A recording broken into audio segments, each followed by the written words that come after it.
Assalamualaikum warahmatullahi wabarakatuh. Perkenalkan, nama saya Firna Triana, NPM 419222000005, mata kuliah Manajemen Kontrak, Teknik Sipil B2. Di sini saya akan mempresentasikan apa yang ada di dalam materi Manajemen Kontrak. Metode pemilihan penyedia jasa konstruksi dan konsultasi. Dalam pengadaan konstruksi dan jasa konsultasi, pemilihan penyedia jasa harus dilakukan secara kompetitif dan transparan. Berikut metode yang umum digunakan untuk pekerjaan konstruksi.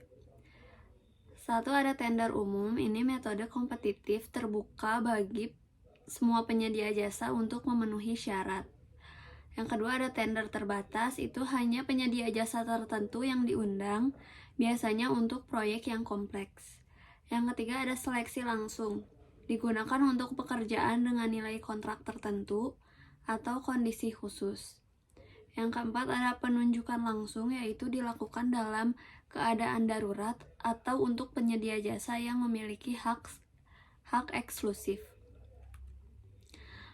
Untuk jasa konsultasi konstruksi, itu sama, ada seleksi umum, dilakukan secara terbuka dengan kriteria evaluasi teknis dan finansial. Kedua, ada seleksi terbatas, hanya digunakan untuk konsultan yang sudah memiliki pengalaman dan rekam jejak tertentu.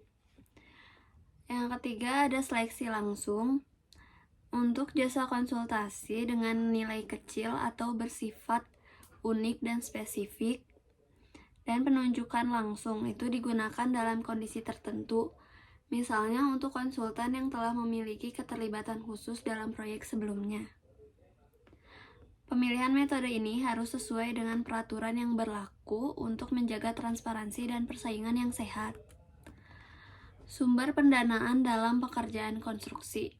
Yang pertama, ada anggaran pendapatan dan belanja negara atau APBN, yaitu proyek pemerintah pusat seperti jalan tol, bendungan, dan bandara.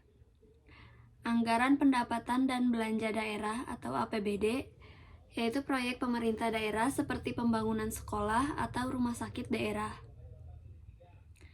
Kerja sama pemerintah dan badan usaha KPBU atau PFI, yaitu kolaborasi antara pemerintah dan swasta.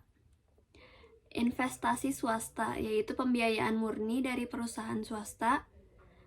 Yang kelima, ada dana hibah atau pinjaman internasional, seperti dari World Bank, Asian Development Bank, atau lembaga keuangan lainnya. Pengawasan dan evaluasi dalam pekerjaan konstruksi.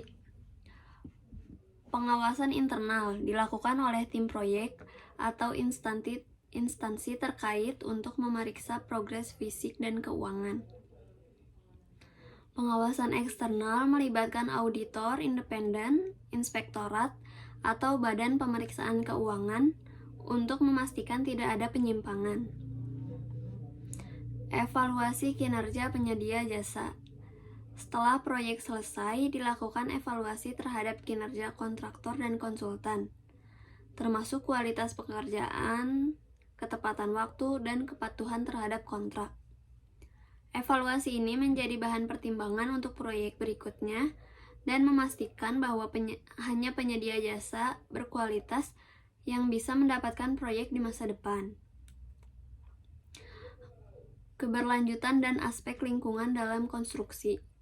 Saat ini banyak proyek konstruksi yang mengadopsi konsep pembangunan berkelanjutan agar ramah lingkungan dan efisien dalam penggunaan sumber daya.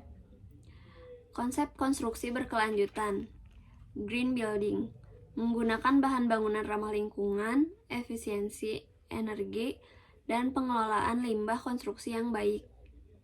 Low carbon construction, mengurangi emisi karbon dalam proses pembangunan, seperti menggunakan material daur ulang. Water and energy efficiency, menerapkan teknologi hemat energi dan air seperti panel surya atau sistem pengelolaan air hujan. Regulasi lingkungan dalam konstruksi. Peraturan Menteri Lingkungan Hidup dan Kehutanan Nomor P.TIG/Men-LHK/Kum.1/7/2019 tentang analisis mengenai dampak lingkungan atau AMDAL. Sertifikasi Green Building oleh Green Building Council Indonesia. Dengan menerapkan aspek keberlanjutan, proyek konstruksi dapat memberikan manfaat jangka panjang tanpa merusak lingkungan. Studi kasus dalam pengadaan konstruksi. Untuk memahami lebih lanjut, berikut beberapa contoh pengadaan konstruksi dan jasa konsultasi konstruksi yang telah dilakukan di Indonesia. 1. Proyek infrastruktur Jalan Tol Trans Jawa. Pengadaan konstruksi dilakukan oleh pemerintah melalui skema KPBU. Beberapa ruas tol dikerjakan oleh perusahaan swasta dan BUMN konstruksi seperti Jasa Marga dan Waskita Karya. Pengadaan jasa konsultasi. Studi kelayakan, perencanaan desain, dan manajemen proyek dilakukan oleh konsultan infrastruktur seperti PT Wijaya Karya dan PT Hutama Karya. Kedua, ada proyek bangunan Ibu Kota Nusantara. Pengadaan konstruksi membangun gedung pemerintahan di rumah dinas dan infrastruktur penunjang dengan standar Smart City dan Green City. Pengadaan jasa konsultasi. Konsultan merancang konsep kota berbasis digital dan keberlanjutan lingkungan. Proyek kereta cepat Jakarta-Bandung. Pengadaan konstruksi dikerjakan oleh konsorsium PT Kereta Cepat Indonesia, Cina atau KCIC dengan teknologi modern. Pengadaan jasa konsultasi, konsultan berperan dalam studi kelayakan, perencanaan, dan pengawasan teknis. Bidang pengadaan pekerjaan konstruksi dan jasa konsultansi konstruksi adalah sektor yang luas dan kompleks. Beberapa hal yang penting perlu diperhatikan: memahami regulasi yang mengatur pengadaan untuk memastikan kepatuhan hukum, mengetahui metode pemilihan penyedia jasa agar proses berjalan secara adil dan transparan, mengelola resiko proyek agar pekerjaan berjalan sesuai jadwal dan anggaran, mengadopsi teknologi dan inovasi untuk meningkatkan efisiensi dan akurasi dalam pekerjaan konstruksi, memperhatikan aspek keberlanjutan dan lingkungan untuk mendukung pembangunan berkelanjutan. Digitalisasi dalam pengadaan konstruksi. Sistem e-procurement pengadaan elektronik.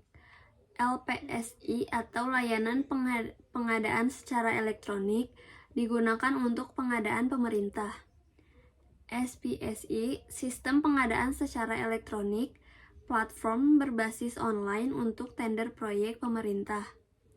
E-katalog LPKPP digunakan untuk pengadaan barang atau jasa tanpa proses lelang jika sudah terdaftar dalam sistem. Manfaat e-procurement yaitu transparansi. Semua proses pengadaan bisa dipantau secara publik. Efisiensi, mengurangi waktu dan biaya administrasi. Kompetisi sehat, mempermudah pelaku usaha berpartisipasi dalam tender. Manajemen resiko dalam proyek konstruksi.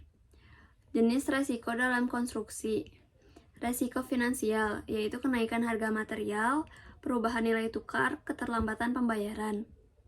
Resiko teknis, kesalahan desain, kegagalan struktur, atau ketidaksesuaian spesifikasi. Resiko lingkungan, yaitu cuaca ekstrim, bencana alam, atau dampak lingkungan dari proyek. Resiko hukum, yaitu perselisihan kontrak, tuntutan hukum dari pihak ketiga, atau perubahan regulasi. Resiko manajemen, yaitu kurangnya koordinasi antar tim proyek atau tenaga kerja yang tidak kompeten. Strategi mengelola resiko. Identifikasi resiko sejak awal. Melakukan studi kelayakan proyek sebelum memulai konstruksi. Membuat perencanaan kontingensi, yaitu menyediakan cadangan anggaran dan rencana darurat untuk mengatasi masalah yang muncul. Menggunakan asuransi proyek, melindungi proyek dari risiko keuangan akibat kecelakaan, bencana, atau kegagalan konstruksi. Sekian presentasi dari saya. Terima kasih. Wassalamualaikum warahmatullahi wabarakatuh.